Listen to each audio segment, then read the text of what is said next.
그런데 사실 이 이웃 사랑, 이웃을 사랑하는 일은 비단 성경에서만 말하는 것은 아닙니다. 세상 사람들, 하나님을 알지 못하는 사람들도 자주 강조하는 내용이기도 합니다. 믿지 않는 세상 사람들도 이웃 사랑하는 마음을 가지고 홍수 피해나 여러 가지 어려움, 공경에 빠진 사람들을 물심양면으로 돕습니다. 또 여러 가지 어려움에 겪은 사람들을 돕도록 후원을 하고 또 여러 가지로 마음을 모읍니다. 하지만 성경에서 말씀하는 이웃 사랑은 단순하게 어려움에 처한 공경에 빠진 사람들을 돕는 것만을 의미하지는 않습니다. 물론 이웃 사랑이 어려운 사람을 돕는 일로 표현되고 나타납니다. 그런데 그것은 어디까지나 이웃 사랑의 정신에 의한 실천으로 드러난 모습이지 하나님의 뜻, 이웃 사랑의 본질 모두라고 할 수는 없습니다. 그러므로 오늘 우리는 이 야고보서의 말씀을 통해서 어떤 의미로 이웃을 사랑해야 하는지를 면밀히 살펴볼 필요가 있는 것입니다. 그래서 성경에서 말하는 이웃 사랑의 바른 본질, 또 하나님께서 말씀하시는 뜻을 깨닫기를 원합니다. 이러하여야 교회가 이웃을 마주하면서 참된 이웃 관계를 지내며 그들을 또한 예수 그리스도의 사랑, 하나님의 사랑으로 섬길 수 있을 것입니다. 야고보는 오늘 말씀 앞부분에서 차별이라는 주제를 가지고 이야기하고 있었습니다.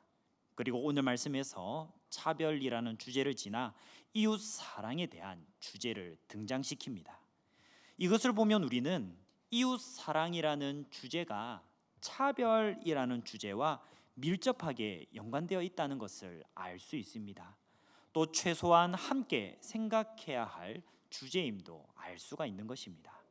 이웃 사랑을 하기 위해서 우리는 차별이라는 주제를 해결하고 넘어가야 함을 말씀의 맥락을 통해 볼 수 있는 것입니다. 그러므로 이웃 사랑하는 일을 말하기 전에 우리 스스로를 두고 돌아볼 부분이 있습니다. 그것은 바로 하나님을 사랑하는 일입니다.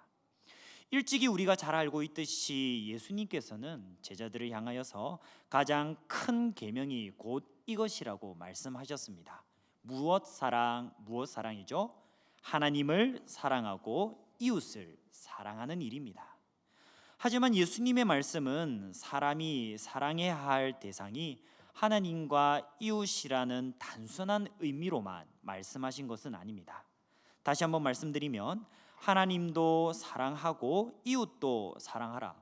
곧 하나님과 이웃이라는 대상을 동등하게 바라보면서 사랑하라는 의미는 아닌 것입니다. 만약 예수님의 이 말씀을 사랑의 대상이 둘이라는 의미로 받아들이게 되면 어떻게 될까요? 하나님이 없는 세상 사람들의 이웃 사랑과 믿는 그리스도인의 이웃 사랑이 동일하다는 착각을 불러올 수 있습니다. 하지만 하나님을 사랑하지 않는 세상 사람들의 이웃 사랑은 그저 도덕적인 부분에 그칠 뿐입니다. 하나님께서 원하시는 이 성경 말씀을 통해 뜻하시는 참된 이웃 사랑이라고는 할 수 없습니다. 곧 하나님의 사랑을 알지 못한 채 베푸는 이웃 사랑은 하나님께서 기뻐하시는 참된 사랑이라 할 수 없는 것입니다. 왜냐하면 성경에서 말하는 참된 이웃 사랑은 사람의 도덕과 사람의 착한 양심으로부터 출발된 일이 아니기 때문입니다. 대신에 우리가 경험한 하나님의 사랑, 우리가 깨달은 하나님의 그 크신 은혜가 이웃에게 전달되는 일을 의미하는 것입니다. 사실 우리 스스로를 돌아보며 질문을 던질 때, 또 서로를 향하여 질문을 던질 때 가장 민감해 할 만한 영적인 질문, 신앙적인 질문이 무엇일까요? 하나님을 사랑하십니까? 입니다. 왜냐하면 이미 믿고 있고 이미 열심히 신앙생활 하고 있다고 생각하는 그리스도인들에게 자기를 향하여서 또 서로를 향하여서 묻기 참 난감하지 않을까 싶습니다. 또 그리스도인 자신이 하나님을 사랑하는지에 대한 여부를 스스로 확신 있게 장담할 수 없다는 것도 이 일에 한몫합니다. 사람이 사람을 사랑하는지의 여부는 자신의 마음과 드러나는 감정을 돌아보면 어느 정도 알 수 있습니다. 왜냐하면 사람을 사랑할 때에 이 감정은 분명 겉으로 잘 드러나 보이기 때문입니다.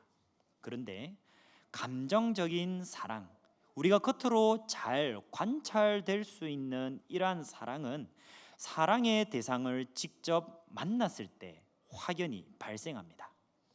아무리 예쁜 여자, 잘생긴 남자라고 해도 직접 만났을 때, 마주했을 때 그 마음이 움직이고 감정이 생겨납니다.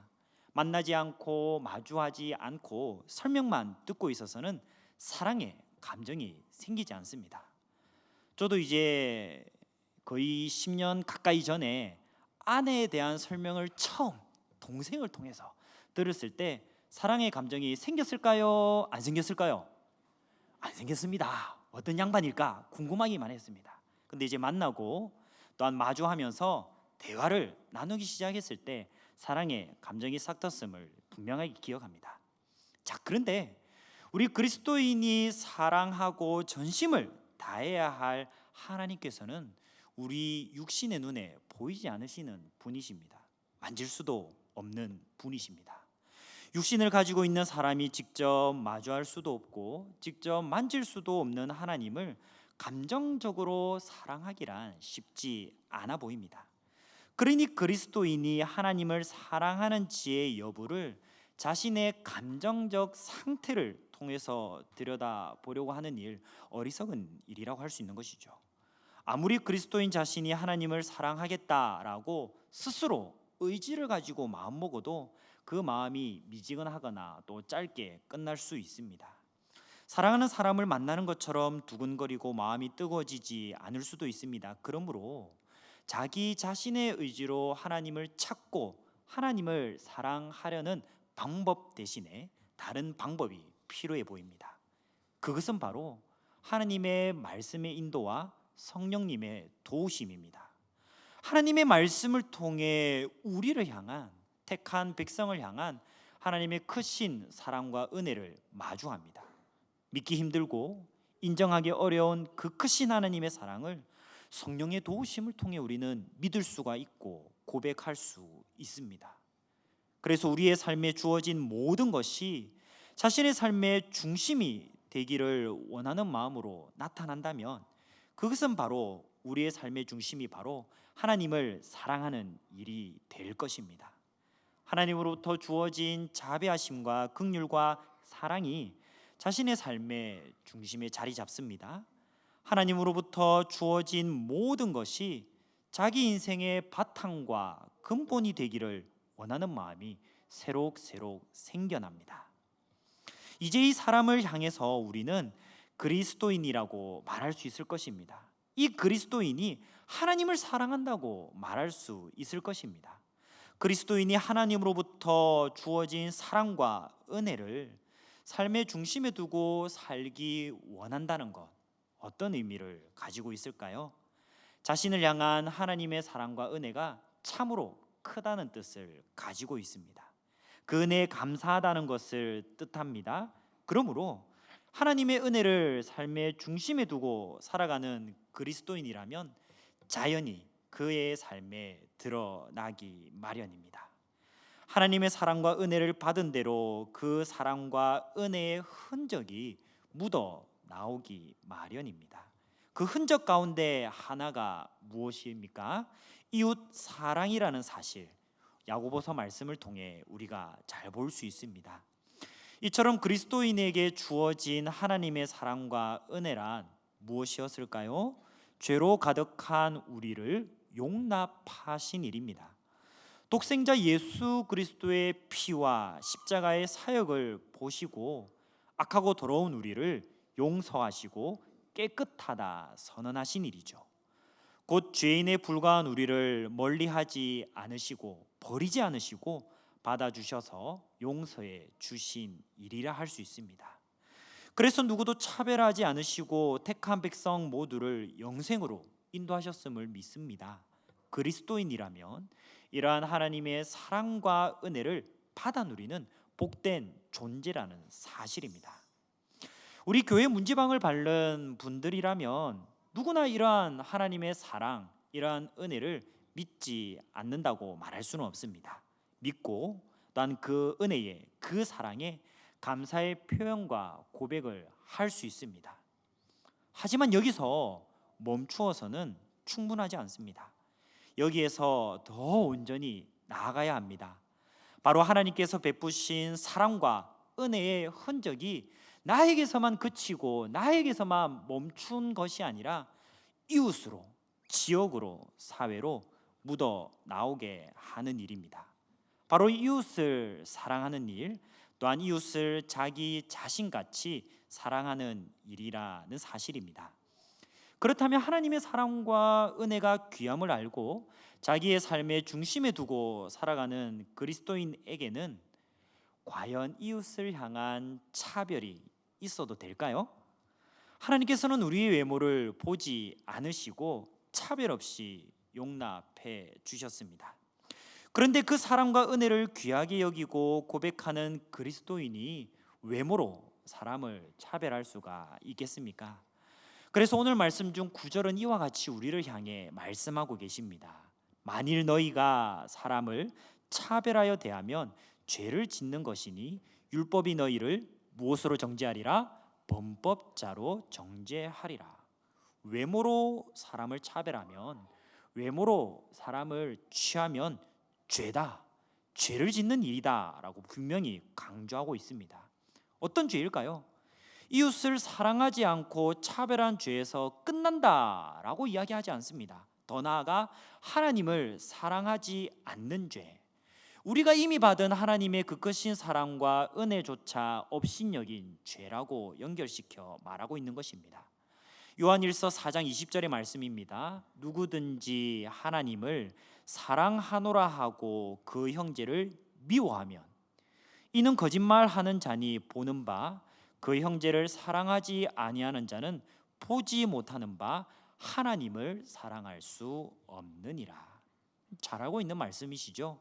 하나님을 사랑한다면 그 사랑의 흔적, 그 받은 은혜의 흔적이 반드시 겉으로, 주위로 드러나는데 형제 사랑으로 나타난다라고 말씀하고 있는 부분입니다. 이 형제 사랑은 하나님께서 베푸신 사랑과 그 은혜로 동일하게 형제 대하는 모습을 가리키고 있습니다. 그래서 그리스도인은 형제를 용서하는 일이 그저 용서만 하는 일이 아니라 하나님께 이미 먼저 받은 사랑을 똑같이 돌려주어 베푸는 일이라는 것이죠. 죄인인 우리를 차별하지 않으셨으니 우리도 외모로 사람을 차별하지 않고 대우하지 않습니다.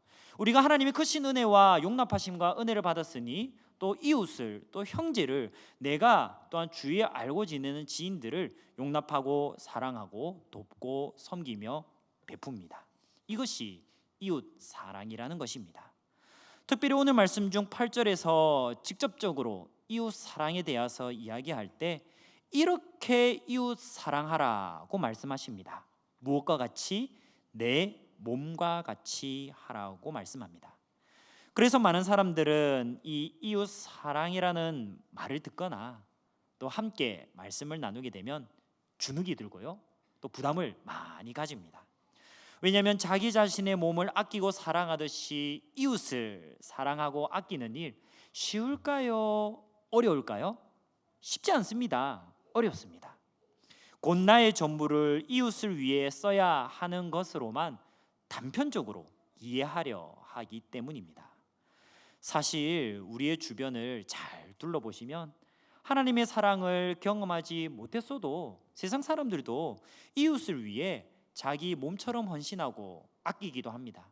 자신의 전부를, 평생 모은 것을 내어놓기도 합니다.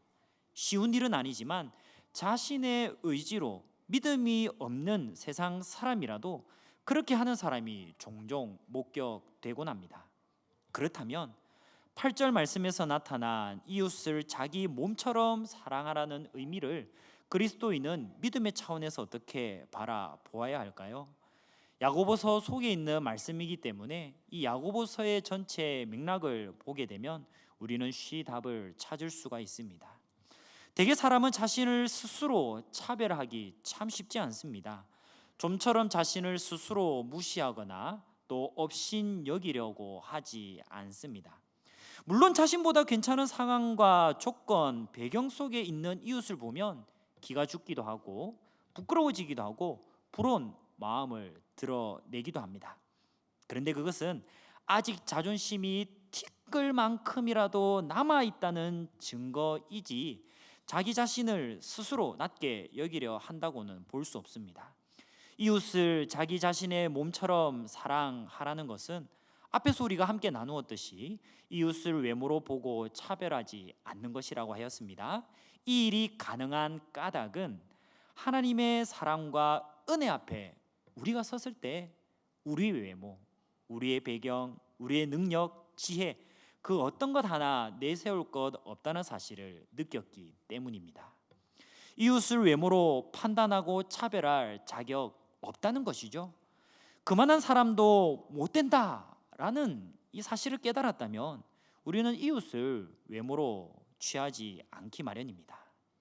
우리 모두가 믿고 고백하듯이 지구상에서 제일 가는 부한자라 할지라도 최고의 지식인이라 할지라도 하나님 아버지 앞에서는 그저 죄인에 불과할 뿐입니다. 영원한 멸망에 들어가야 할 존재일 뿐입니다. 그런데 자기 자신도 하나님께서 사랑하셨습니다. 이 하나님의 사랑과 은혜는 믿는 그리스도인으로 하여금 자연스럽게 하나님의 인도하심을 따라 이웃 사랑의 길로 가게 만듭니다. 하나님께서는 사람을 모두 똑같은 존재로 만들지 않으셨습니다. 전 세계 인구가 수십억일지라도 그 가운데 외모, 배경, 직업, 성품 등 똑같은 사람은 한 사람도 없습니다. 똑같은 사람이 없다는 것은 우리에게 무엇을 시사합니까? 바로 경쟁하는 관계가 아님을 시사합니다. 경쟁은 모든 것이 똑같은 조건에서 시작되어야 경쟁할 수 있다라고 이야기하지 않습니까? 그래서 하나님께서 사람이 서로 돕는 관계를 가지도록 서로 사랑하도록 만들어 주셨습니다. 서로의 부족함을 채우고 서로의 어려움을 돕는 관계이지 어느 한쪽만 일반적으로 돕고 섬기는 관계가 아니라는 것이죠. 이처럼 성경이 말하는 이웃 사랑은 일반적인 관계만을 이야기하지 않습니다. 가난한 자가 부한 자를 도와줄 수 있는 모습이 성경이 말하는 이웃 사랑이기 때문입니다. 그것은 무엇일까요? 바로 하늘에 속한 위로와 평강으로 서로를 섬기는 일입니다. 하늘에 속한 위로와 평강으로 섬기기 때문에 또한 구별될 이유가 없습니다. 외모로 차별되지 않는 것입니다. 대신에 하나님의 사랑을 경험하지 못한 채 이웃을 사랑하려 하는 사람들은 때때로 이웃 사랑하는 일을 경쟁적으로 합니다. 이웃 사랑하는 일을 통해 자신의 가치를 높이려 하는 것이죠. 그러므로 이웃 사랑하는 일에 필요한 것은 우리가 먼저 하나님의 사랑과 은혜를 다시금 알아가는 일입니다. 서로가 경험하여 믿고 고백하는 하나님의 사랑과 은혜의 흔적을 우리가 나타내는 일로부터 이웃을 내 몸과 같이 사랑할 수 있게 될 줄 믿습니다. 서로 돕는 관계, 서로 사랑하는 관계로 부르신 하나님의 아름다운 뜻대로 자기 자신처럼 사랑하는 일인 줄 믿습니다. 결국 오늘 말씀을 살펴보니 이웃 사랑은 우리 스스로의 힘과 지혜로 할 수 없다는 사실을 더욱 깨닫게 됩니다. 오직 하나님의 사랑과 은혜를 깨닫는 일부터 시작됩니다. 하나님의 사랑과 은혜가 우리를 통해 흘러넘치듯이 자연스레 퍼져가고 흔적을 남깁니다. 하나님의 사랑과 은혜에 우리가 흠뻑 빠지게 하셔서 마땅히 이웃을 차별하지 않습니다. 하나님의 은혜와 사랑에 흠뻑 빠지게 하셔서 서로 사랑하되 서로 돕고 섬기게 하십니다. 그래서 그리스도인은 예수님의 십자가 외에는 살 길이 없음을 절실하게 느낍니다. 처절하게 절감하고 인정하면서 겸손하게 하나님의 사랑 앞에서 무릎 꿇을 뿐입니다. 이처럼 하나님의 사랑과 은혜가 우리로 하여금 참된 이웃 사랑으로 나아가게 하신다는 사실입니다. 교회 공동체를 통해, 또 특별히 우리 교회 공동체 가운데에는 몇 년 전부터 계획하셔서 하나로 나눈 사회 협동조합을 통해서 또 이를 구체적으로 감당하게 하셨습니다. 그래서 협동조합의 지난 일들을 우리가 돌아보며 나아갈 때 우리 스스로의 힘과 능력과 지혜로 나아가는 것이 아니라 우리가 이미 경험하여 믿고 고백하는 하나님의 사랑으로부터 출발했음을 우리가 잊지 않도록 되새기고자 하는 것입니다. 교회 공동체를 통해서, 하나로 나눈 사역 협동조합을 통해서, 또 우리 각 그리스도인의 삶을 통해 하나님의 사랑과 은혜가 흘러가기를 간절히 소망합니다. 그래서 오늘 말씀을 나누고 예배 후에 이웃사랑 스토리라는 순서를 통해서 우리가 하나로 나눈 사역 협동조합의 일들을 통해 하나님의 사랑을 우리가 어떻게 흔적을 흘려보냈는지, 그리고 우리가 하나님의 사랑으로부터 출발하여 어떻게 이웃을 사랑했는지를 통해 우리 각자의 삶의 자리에서, 보내신 삶의 자리에서도 하나님의 사랑을 흘려보내는 이웃 사랑하는 우리 모두가 되시기를 간절히 소망합니다. 이 시간 들은 말씀